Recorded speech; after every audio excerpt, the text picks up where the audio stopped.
ایک دن حضور سیر کرتے ہوئے باہر تشریف لے گئے۔ وہاں ایک قافلے نے پڑاؤ کیا ہوا تھا اور ان کے وہاں اونٹ چل رہے تھے۔ ایک سرخ رنگ کا اونٹ حضور کو پسند آ گیا۔ قافلے والوں سے کہا کہ بیچتے ہو؟ انہوں نے کہا جی ہم بیچتے ہیں۔ کتنے کا بیچتے ہو؟ کہا اتنے کا۔ سودا طے ہو گیا۔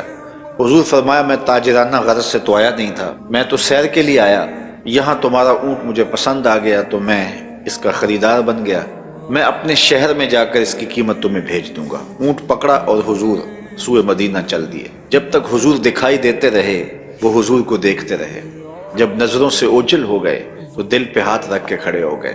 تھوڑی دیر کے بعد جب سکتے سے باہر آئے تو ایک دوسرے سے پوچھنے لگے کہ ایک شخص آیا اور وہ تم سے اونٹ لے گیا، تم نے نہ اس کا پتہ پوچھا، نہ کوئی اس نے ضامن دیا، اور نہ تم میں سے اسے کوئی جانتا ہے۔ یار سب کی عقل پہ پردہ آ گیا، کسی نے اس کا پتہ پوچھ لیا ہوتا۔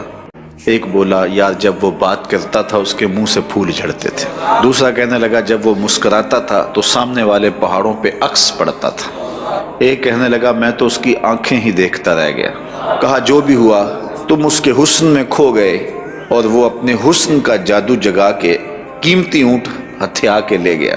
تو جب انہوں نے یہ بات کہی تو امام زرقانی لکھتے ہیں کہ اب تک خاموش بیٹھی قافلے کے سردار کی بیوی نے خیمے کا پردہ سرکایا اور ان سے مخاطب ہو کے کہا خبردار اس کے خلاف کوئی بات کی، اللہ کی قسم میں نے ایسا شخص دیکھا ہے کہ جس کا چہرہ چاند کا ٹکڑا ہے، خبردار اس کے خلاف کوئی بات کی، اس کی ضمانت میں دیتی ہوں، اگر وہ قیمت نہ دینے آیا تو قیمت مجھ سے وصول کر لینا۔ انہوں نے کہا اچھا تو اسے جانتی ہے؟ کہا واللہ میں بھی اسے نہیں جانتی۔ تو کہا پھر ضمانت کس بات کی دے رہی ہے؟ کہا جب تم سودا کر رہے تھے میں نے خیمے کی اوٹ سے اس کا چہرہ دیکھا تھا، اور جس کا چہرہ اتنا سونا ہو وہ جھوٹ بول ہی نہیں سکتا۔ کچھ دیر گزری، حضور علیہ السلام کے فرستادہ اشخاص حاضر خدمت ہو گئے۔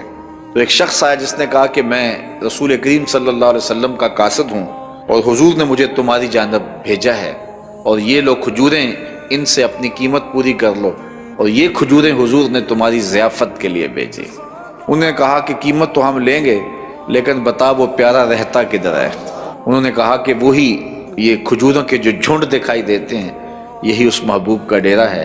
امام زرقانی لکھتے ہیں کہ سارا قافلہ اٹھا اور حضور کے قدموں میں جا کے بیٹھ گیا۔